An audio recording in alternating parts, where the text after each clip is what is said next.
How secure is the vacuum hairpiece? Carol, it is so secure, it won't come off unless you take it off or your cousin takes it off.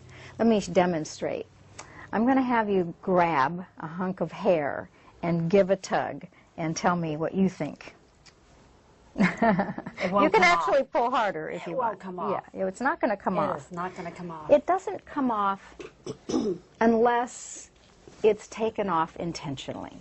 And the way you take it off intentionally is you take your 2 fingers underneath, you separate the hairpiece from your scalp, and that's it. That's how the hairpiece is released. Once you release it, if you want to put it back on your head again, you just push it down, you rock it back and forth, get rid of all the air bubbles, and once again, you are completely secure.